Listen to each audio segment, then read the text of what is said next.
Porque se tu fores para um lado, eu acredito que tenha 2 fundamentos, tu vais interpor os 2.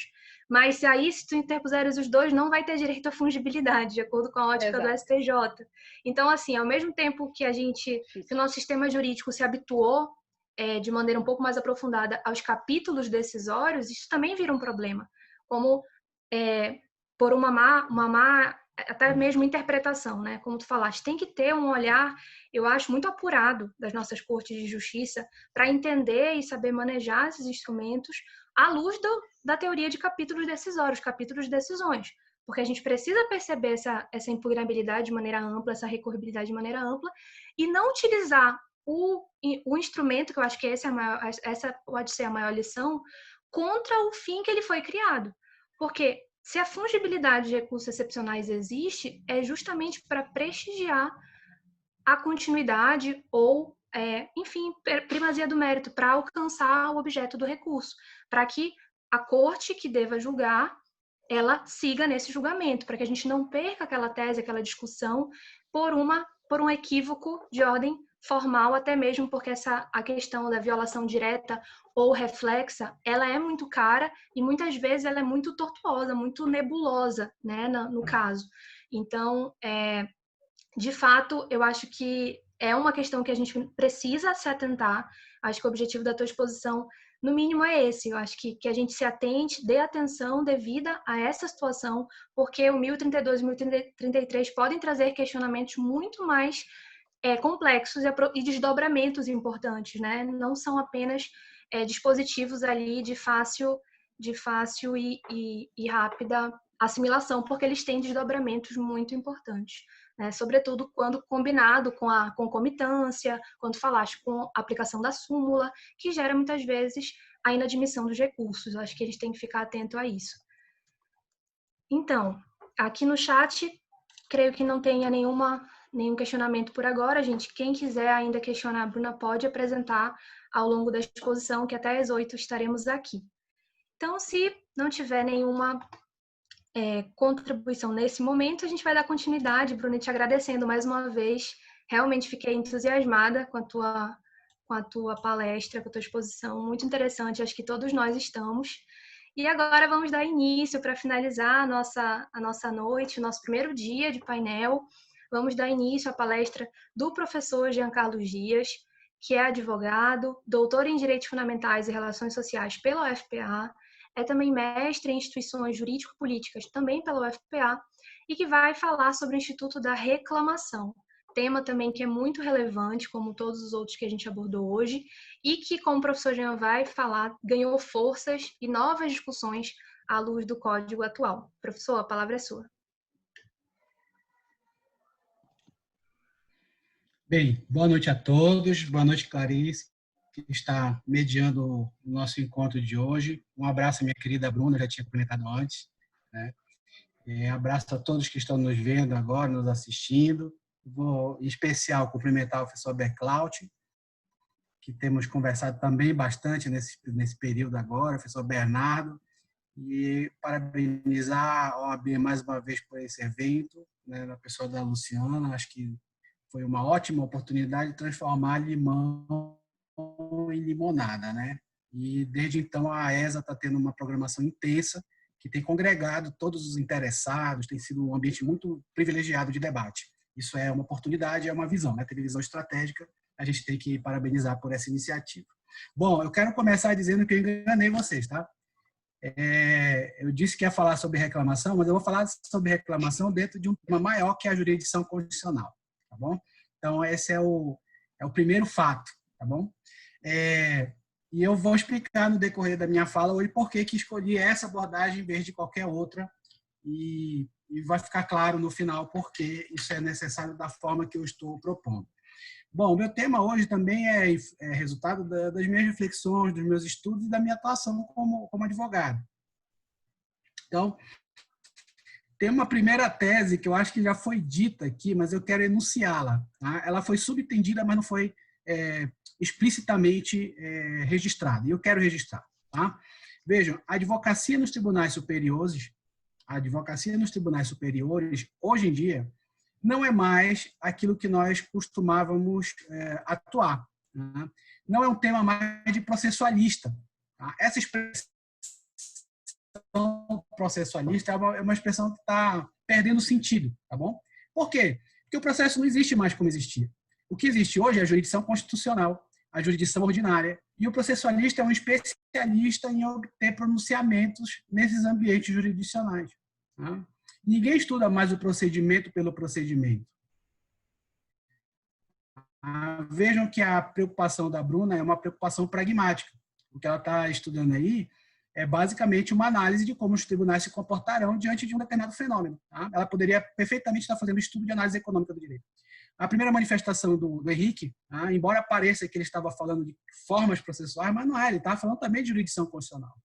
Tá? E acho muito importante nós começarmos a romper com esses limites que são meramente pedagógicos, que nós estabelecemos nos cursos de graduação, por uma razão meramente de distribuição de carga horária, mas isso não é, a ciência do direito não é segmentada desta forma. Tá? Os grandes pensadores do direito não se classificavam dentro desses pequenos espaços. Né? Você vê, o Carnelucci estudou processo civil, estudou direito civil, estudou teoria do direito, e se consolidou, no final da carreira dele, era um teórico, ele era um filósofo, ele não era mais um processualista. Tá? O mesmo fenômeno vai acontecer com o Calamandrei, o Ponte de Miranda e etc.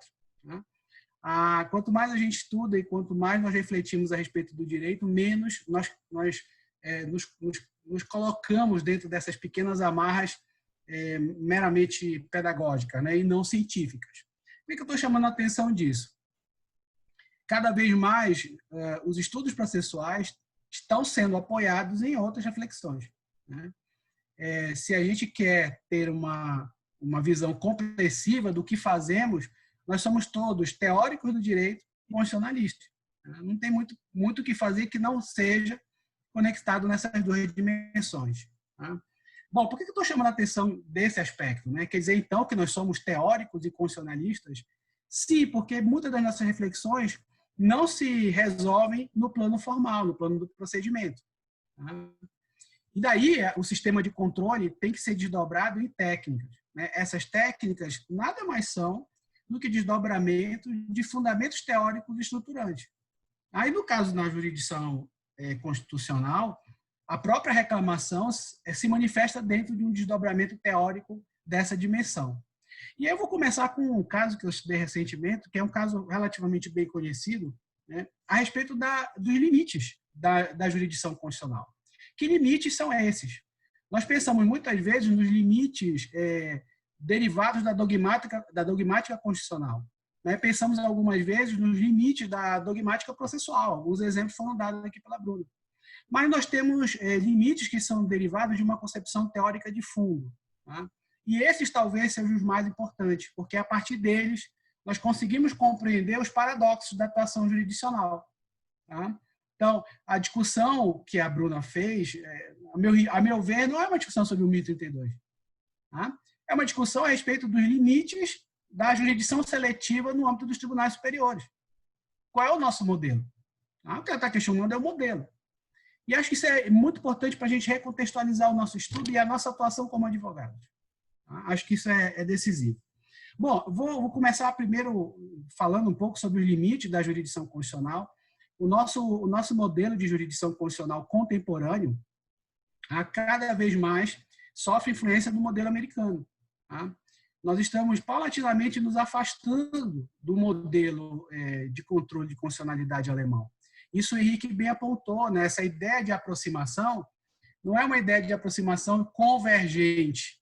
Tá? É o contrário, é que nós estamos abandonando um sistema e indo em direção ao outro. Então, nós estamos cada vez mais próximos do modelo americano. E aí é sempre importante você pensar como é que a Corte Constitucional Americana, que está influenciando as nossas concepções do direito, se posicionou a respeito desses limites da jurisdição. Né? E eu vou lembrar a respeito do caso Barron versus May of Baltimore, né? Que é um caso clássico em que a Suprema Corte, em 1833, disse que a Carta de Direitos, né, os direitos fundamentais previstos na Constituição, não condicionavam os Estados-membros. O que isso quer dizer? Que, na prática, os direitos fundamentais eles deveriam ser implementados pela Suprema Corte no plano federal, tá? No plano da União. mas os Estados-membros não necessariamente estavam constrangidos por essa interpretação constitucional. Esse precedente ele ficou vigendo por mais de 30 anos. Ele só foi ser objetivamente superado por conta da 14ª emenda. Foi necessário uma alteração à Constituição para que houvesse vamos dizer, um registro, da posição contemporânea de 1868 da Suprema Corte por meio de uma alteração ao texto da Constituição, ou seja, é backlash, a Constituição foi alterada para superar a jurisprudência da Suprema Corte, e é preciso dizer que nesse momento em que é edito o caso Barron, era o Chief of Justice, o presidente da corte, era o Marshall, da famosa Corte Marshall. Bom, então vejo, a Constituição americana foi interpretada pela Suprema Corte em 1833, estabelecendo um limite à incidência dos direitos básicos, das liberdades básicas, estabelecendo aqui um respeito profundo à federação. Tá? Nesse jogo de contraposições, prevaleceu a ideia de federação sobre a ideia de liberdades básicas. Tá? Vejo que nós precisamos entender essa discussão no âmbito do contexto da questão racial americana, tá? Da consolidação da federação, do plano fiscal. Então, havia um interesse profundo no respeito das unidades federativas. Já em 1868, o que é que a gente tem? A 14ª emenda, que estabelece a tese da incorporação seletiva. Tá? A tese da incorporação seletiva fixada na Constituição diz que as liberdades básicas são obrigatórias também para os estados, tá bom? Mas desde que elas tenham essa dimensão federal. Tá? Pode acontecer, portanto, pela tese da incorporação limitada, que alguns direitos ditos pela Suprema Corte Americana não gerem efeitos no plano estadual. Vejam, essa 14ª emenda, ela acaba estabelecendo talvez a primeira doutrina do que depois ficou conhecido como self-constrainment, ou seja, a jurisdição constitucional se autoconter para respeitar as dimensões políticas dos Estados federados. A ideia de que era necessário para a Suprema Corte eleger e pensar direitinho no que ia se decidir para que as teses que fossem acolhidas fossem de interesse federal e tivesse impacto na dinâmica constitucional, de manter a Constituição viva. Essa doutrina se consolidou a partir da 14ª emenda e a partir dela, o fundamento dela vai se estender para julgamentos como o caso Brown, o famoso caso Brown, para o caso Roe vs. Wade, sobre o aborto, Brown sobre a segregação na educação, o famoso caso Bush versus Gore, na eleição americana, sobre a recontagem, e por aí vai. Tá? Esses casos todos foram decididos e que são casos de grande repercussão social a partir da ideia de autocontenção. E a ideia de autocontenção, a doutrina da autocontenção, está ligada a precedente e alteração constitucional. Bom, então vejam, o modelo que nós estamos nos inspirando é um modelo que também adota paradigmas de contenção. Tá? Até aí, gente, nenhum problema, tá? Nenhum problema. Sobre a ótica da separação dos poderes, sobre a ótica da proteção das liberdades básicas, da divisão de poderes institucionais, das funções estatais, não há problema nenhum de nós termos critérios de contenção construídos pela Suprema Corte ou construídos constitucionalmente. Tá? De um jeito ou de outro, nós podemos ter limites à Constituição. E é basicamente esse aspecto que a Suprema Corte nos lega, na questão do caso Barron e da 14ª emenda. Pois bem, agora vamos tentar fazer a transposição para o Brasil. A transposição para o Brasil, nós não temos uma jurisdição seletiva, então o acesso aos tribunais superiores é relativamente amplo, tá bom? E nós elegemos na Constituição Federal um acesso que é eminentemente processual. Nós não dissemos assim, olha, nós vamos examinar materialmente as questões que têm relevância. Tá? Não, nós vamos examinar recursos e ações. Então, o ponto de partida é processual. E aí, o que me preocupa é que quando nós fazemos essa opção processual, e nós temos um sistema em que é obrigatória a manifestação judicial, na prática, nós estimulamos as cortes a criar filtros, tá bom? Não constitucionais, não formais, não debatidos. Tá?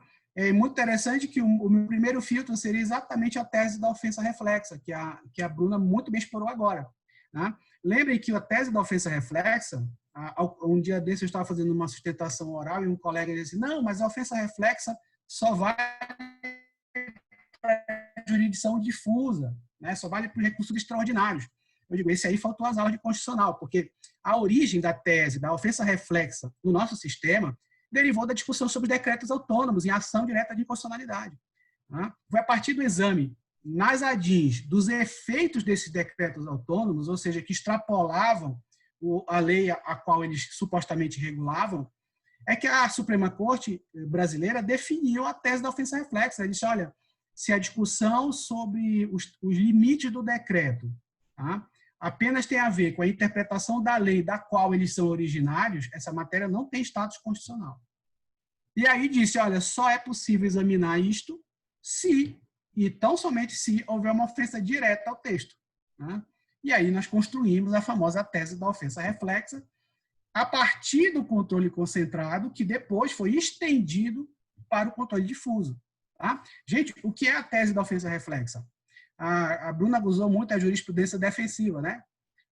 Tá? Para mim, nada mais é do que a reconstrução da jurisdição constitucional a partir da sua praxis. Na prática, nós delegamos ao Supremo Tribunal Federal a construção da extensão da sua própria jurisdição. Né?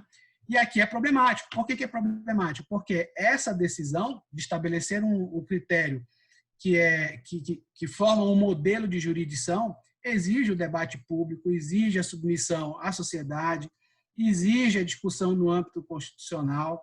Né? E quando isso é construído a partir de uma jurisprudência, ainda que mantida e repetida, na prática nós temos uma situação grave de ilegitimidade. Né? Será que quando o Supremo Tribunal decide não conhecer de um caso, alegando que essa ofensa é reflexa, ele não está, de fato, negando a jurisdição constitucional? Tá? Não é um caso de non liquid constitucional? Vejam que a situação é complexa, Clarice, porque esse artigo que eu coloquei aqui no chat é de 2007. Tá?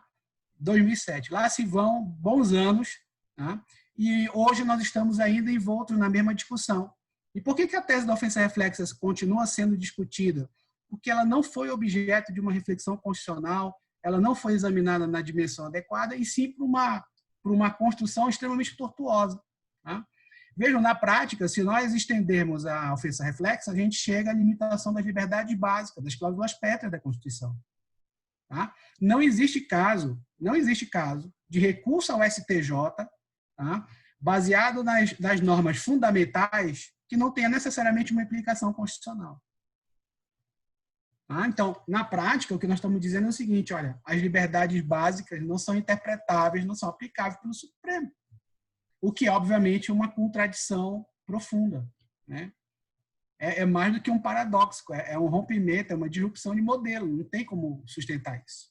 Então, vejam, esse é um indicativo de que a nossa Suprema Corte, que a jurisdição constitucional, está sendo modelada a partir de uma praxis jurisprudencial.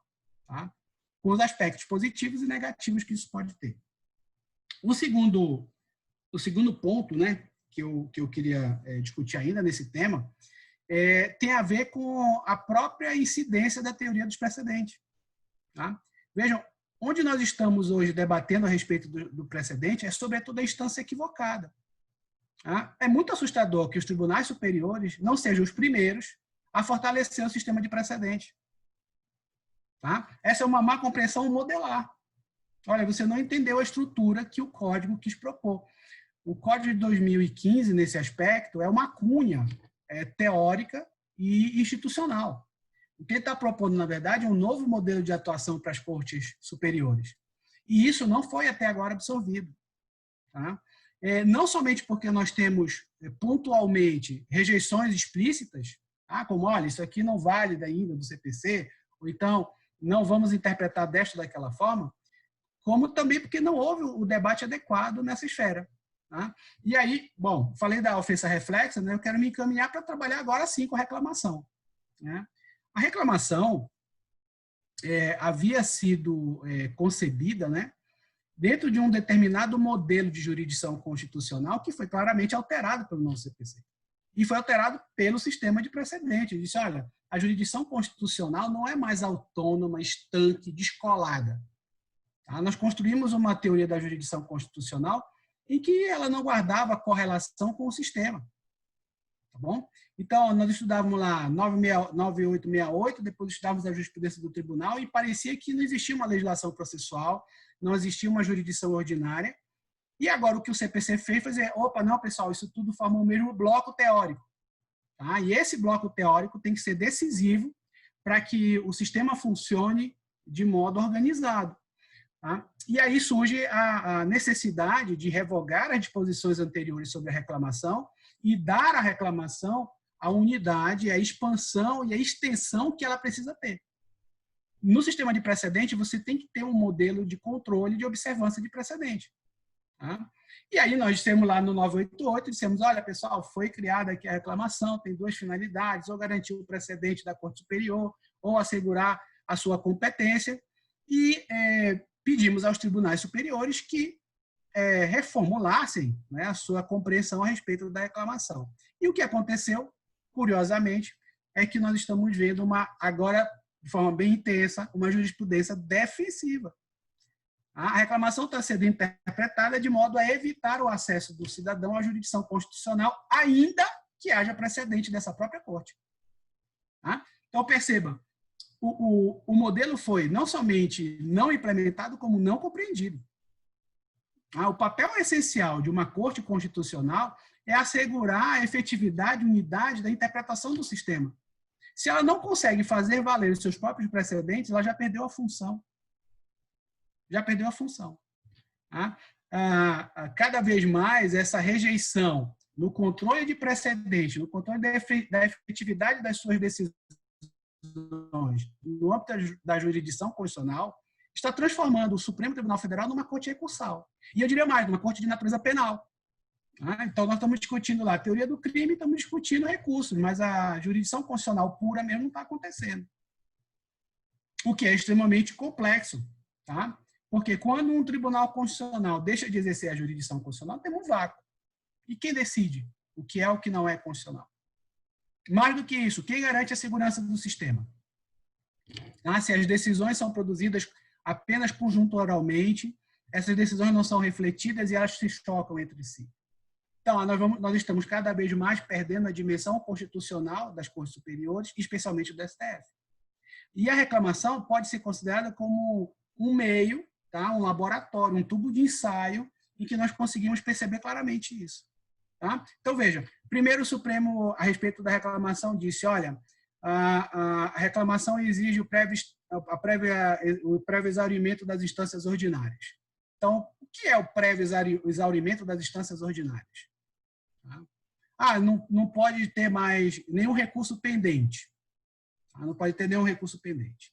Bom, tem diversas situações em que, por exemplo, decisões liminares, tá, têm impacto sobre a eficácia de uma norma constitucional, que o mérito ainda não foi julgado, mas imediatamente nós temos uma situação de gravame. E aí, quer dizer que não houve o exaurimento das instâncias ordinárias, portanto, não cabe a reclamação. Tá? Quando a gente vai analisar o que a doutrina diz, não, em tese é cabível contra qualquer decisão que desrespeite precedente. Mas quando nós vamos examinar as posições do Supremo, elas são extremamente vacilantes. Em algumas situações são admissíveis, outras não. Quando há interesse do Estado, muitas vezes sim, quando há interesse do contribuinte ou interesse do jurisdicionado, poucas vezes. Então, há um corte, né? O processo não é nada objetivo, tá? É um processo subjetivo, tem escolha. Tá? Então, a Suprema Corte tem se pronunciado muitas vezes quando há interesse governamental, poucas vezes quando há interesse do jurisdicionado. Então, tem ali um recorte que é incompatível com esse processo que nós chamamos de objetivo. Então, primeiro, exaurimento das instâncias ordinárias, né? Segundo, o próprio Supremo vem construindo, e aqui com reforço do STJ, meio que paralelo os dois, mas vem construindo a ideia de que o pronunciamento na reclamação não é autoexecutivo, não exige e não possibilita nenhuma medida de execução por parte da Corte Superior. Logo, a reclamação se exaure com um pronunciamento meramente declaratório, dizendo, olha, você deve entender aquela decisão ali como nula, e daí eu transfiro para o tribunal que originou a edição de uma nova decisão. Mas e os efeitos? Os efeitos no plano da sociedade, os efeitos no plano governamental, como é que ficam? Vão ser regulados, não vão ser regulados? Quando se pergunta para o Supremo e para o STJ, a resposta é, olha, não cabe a nós as medidas executivas em grau de reclamação. Veja outra coisa interessantíssima, né? Nós dissemos, olha, não cabe reclamação quando a decisão estiver transitada em julgado, tá bom? Porém, quando vamos examinar a jurisprudência, em vários casos, tá? Em vários casos, o Supremo se pronunciou a respeito de decisões transitadas em julgado, não para desconstituí-las, porque ele nega o efeito rescisório da reclamação, mas para modular os seus efeitos, retirar a eficácia. Então, o que interessa na coisa julgada são os seus efeitos ou é a sua declaração?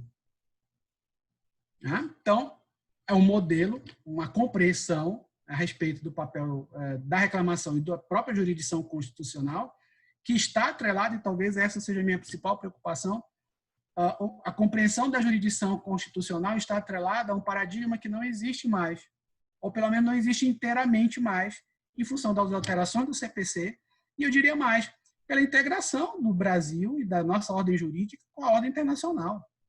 A tendência é de expansão dos direitos fundamentais. E aí, como é que a gente pode estar pensando de forma restritiva?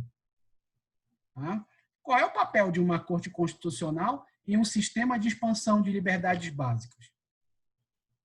E aqui, ao mesmo tempo, uma certa precaução e uma certa desilusão. Né? Bom, essas ideias, para mim, elas são pontapé para a gente repensar a nossa análise, né, em doutrina e também na nossa prática a respeito do uso da reclamação. Ela é pouco utilizada. Tá? Se a gente for pensar na enormidade de decisões que são desrespeitadas no âmbito da realidade cotidiana no Brasil, em matéria tributária, em matéria administrativa, na própria matéria civil, tá? Era de se pensar no uso mais sistemático da reclamação. E me preocupa um pouco a manutenção do nosso pensamento constitucional a respeito da impossibilidade de acesso do cidadão diretamente à Corte Constitucional. De fato, nós estamos há anos procurando o nosso amparo, né? A decisão, o meio de acesso direto à Corte Constitucional no plano individual. E se temos receio sobre isso, é porque os direitos fundamentais estão sendo lesados de forma muito, muito frequente e muito ampla. Tá? Nenhuma corte deveria temer número de processos em um sistema em que a administração pública, o governo, respeita os direitos fundamentais. Tá? E aí me preocupa que a Corte Constitucional acabe sendo partícipe, né, desse grande fenômeno da lesão aos direitos fundamentais em que nós estamos vivendo hoje. Tá? Então, Alice, essas minhas considerações, eu fico à disposição para pensarmos a respeito disso e também para refletir, atender às respostas que o público tem feito. E, mais uma vez, agradecer o convite que foi feito e registrar minha alegria por participar do evento com todos que estão aqui presentes. Muito obrigado.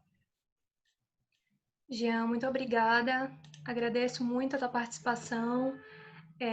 Eu gostei especialmente porque tu estabeleceste um contato com as falas tanto da Bruna quanto do professor Henrique. Então, a gente consegue ver que as três exposições, apesar de terem escolhido temas distintos, eles estão em constante diálogo abrigados por esse tema maior, essa preocupação maior, que é, como tu mencionaste, quais são, né, os papéis assumidos pelas nossas cortes superiores, especialmente a Corte Constitucional.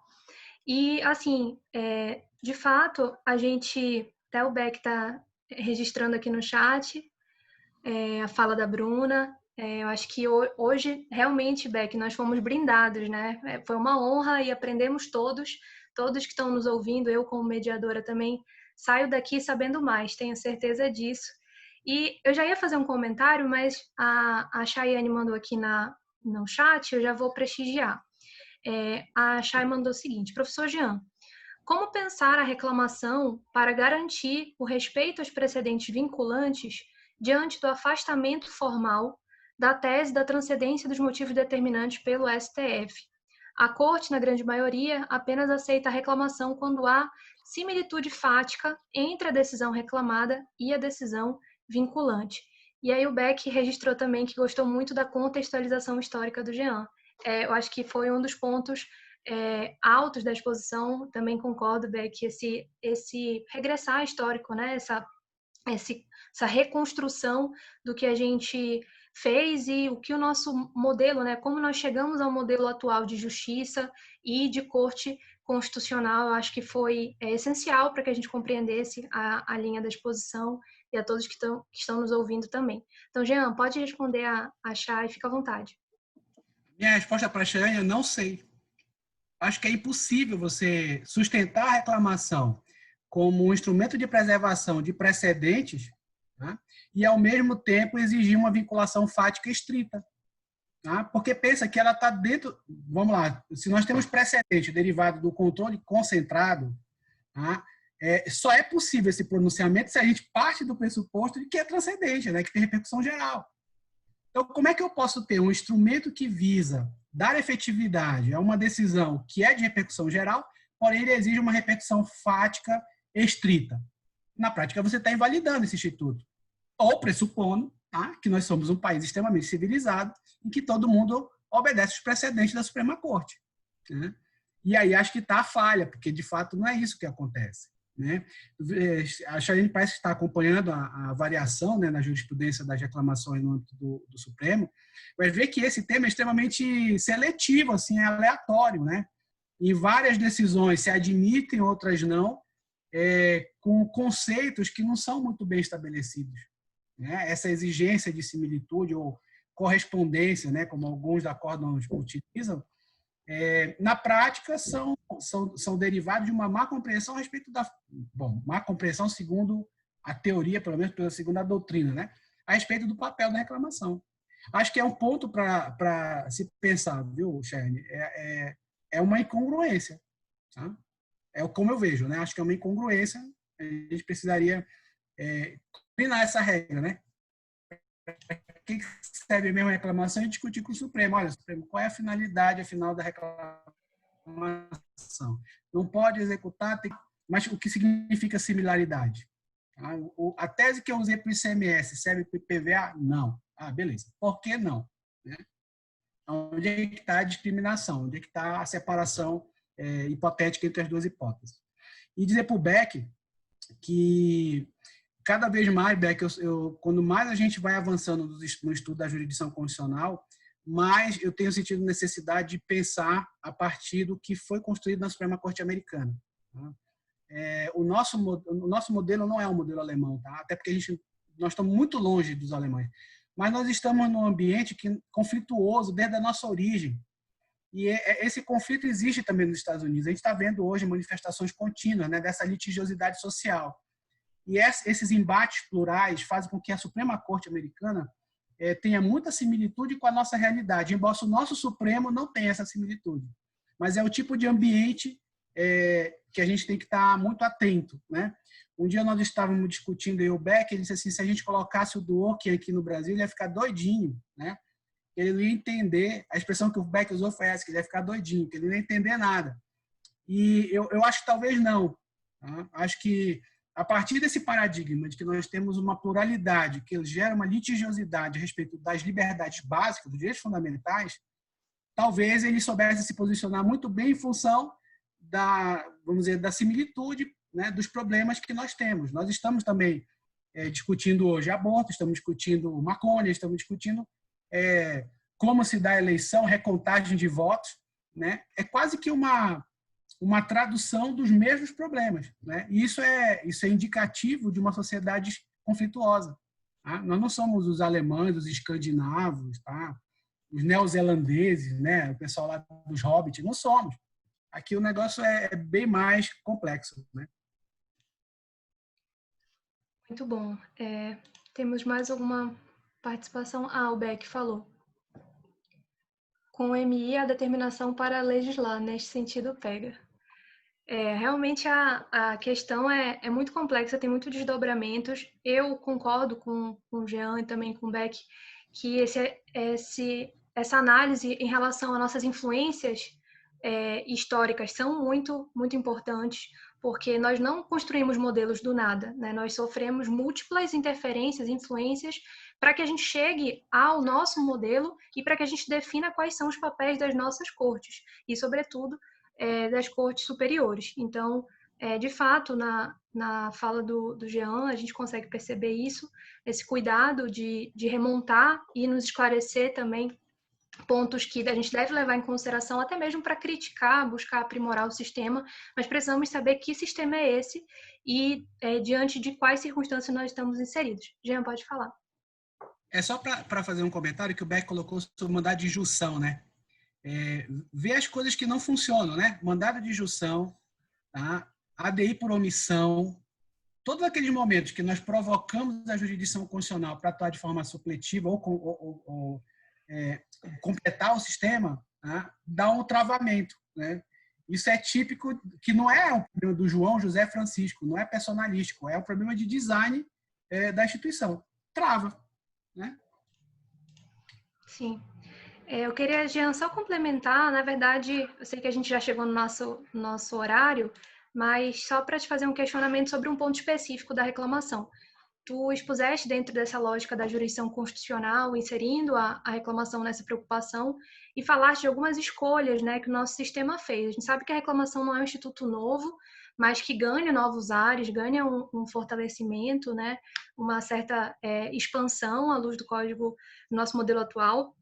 E mais, isso não o livra de críticas, né, sobre determinadas escolhas que o nosso legislador positivo tomou.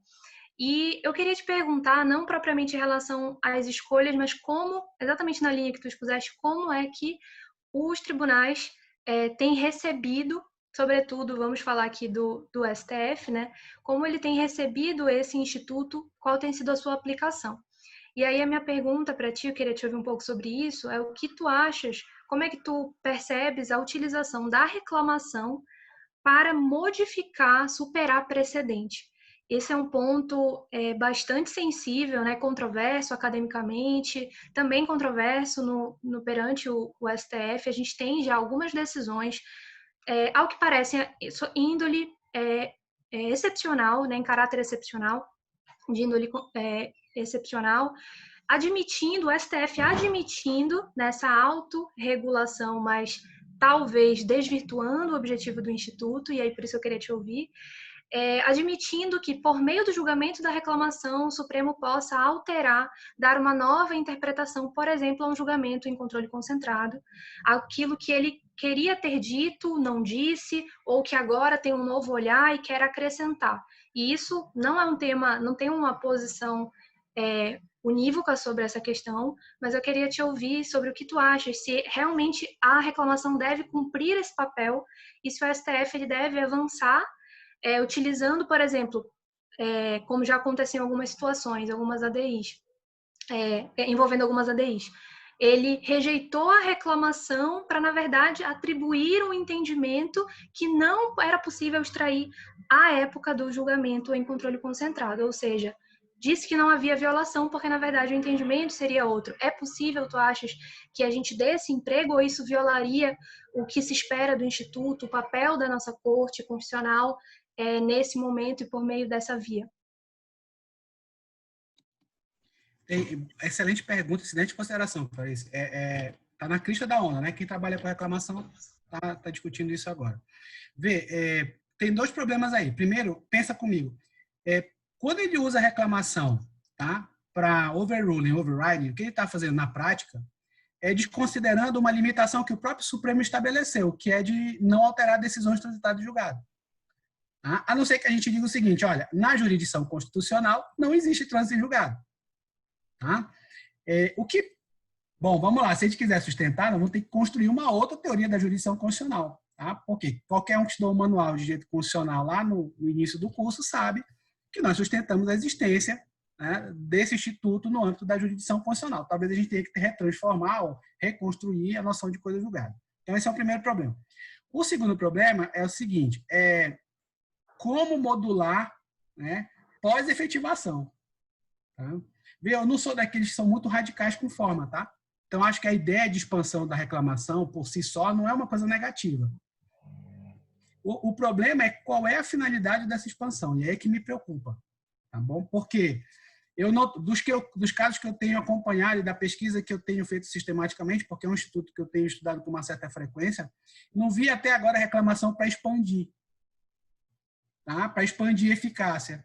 Todas as que eu vi até agora é para restringir a eficácia. Tá? E daí isso é um dado, como a Bruna colocou, é um dado para a gente levantar. Por que as decisões são sempre restritivas e não expansivas? Tá?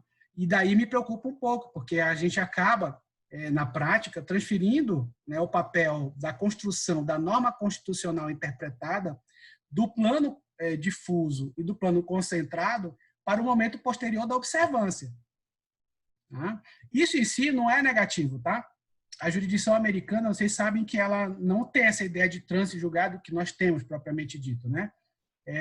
Quando nós estamos discutindo, nós estivemos eu e o Beck num evento discutindo o processo estrutural. O caso Brown 2 é um caso estrutural. Por quê? Porque se verificou que a mera declaração de inconstitucionalidade não se tornou efetiva. E aí, o que nós temos que fazer? Nós temos que ter escolas que os professores sejam negros, que o transporte seja misto, etc. O Brown 2 é um processo estrutural que vai organizar aquela declaração anterior. Isso poderia ser feito numa reclamação no nosso sistema. Né? Dizer, olha, a decisão declarou, mas não funcionou. E agora? Vamos ajustar? Tá? Mas, para isso, Clarice, e aqui acho que está o meu ponto, e também a ver com o comentário da Bruna, nós precisamos reconstruir a teoria da reclamação. Tá? E não dá para pensar só pela ótica formal do 9888 lá. Não dá. Nós temos que repensar essa reclamação sobre a ótica de uma jurisdição constitucional dinâmica. Tá? Então, acho que esse aqui é o ponto central que nós que estudamos, né? Eu estou cada vez mais resistente à noção processualista, mas nós que estudamos o fenômeno da jurisdição constitucional, precisamos pensar nessas três dimensões. Tá? A dimensão de como chegar à Corte Constitucional, a dimensão de como produzir a decisão constitucional e a terceira de como efetivar. Tá? E aí talvez pensar em momentos, né, em vez de se pensar em técnicas processuais. Tá? Mas é uma preocupação que eu tenho. Eu tendo a ver de uma forma... Eu sou otimista, tá? Então eu acho que tendo a ver essa expansão da reclamação como algo positivo para o sistema. Mas, e aí eu vou lembrar também um fato, né? Nós conhecemos as cortes americanas pelos seus componentes. Corte Marshall, Corte Warren, né? Momentos teóricos e científicos de grande importância. E talvez a gente precise ter esse mesmo tipo de ilação, né? Pensar na nossa Corte Constitucional como um ambiente de lumiar, onde estávamos, o ápice do sistema, onde estão as criaturas mais pensantes, críticas e conhecedoras do direito. Tá? Acho que talvez a gente tenha um caminho para expandir. Jean, obrigada. Eu concordo contigo, acho que o caminho é esse, realmente ter um aprofundamento, não do Instituto da Reclamação, mas o aporte teórico que ele vai estar inserido, né? Dessa jurisdição constitucional, do papel que ele deve ocupar e dessa, se for, né, para uma expansão da sua utilização, que isso seja feito às claras, né? Eu acho que essa é a grande questão, que a gente imagine que ele deva servir para esse intuito, se for feito, se for para ser, né, se assim quisermos adotar, mas que não acabe acontecendo decisões acidentais, né, entendimentos acidentais que não têm sintonia com aquilo que a gente projeta, arquiteta e imagina para esse instituto.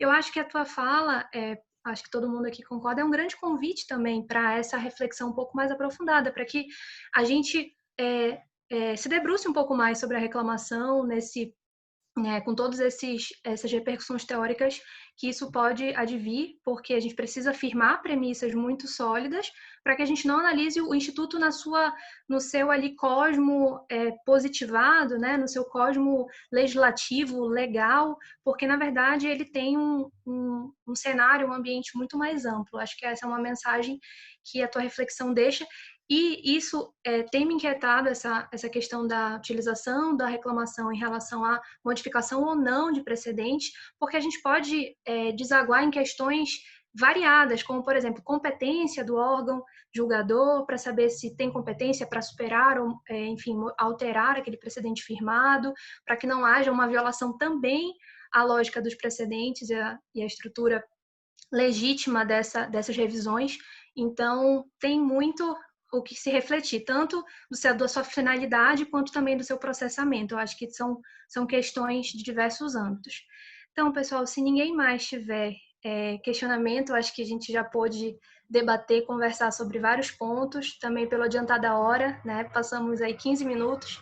Inclusive, agradeço pela presença de todos até agora.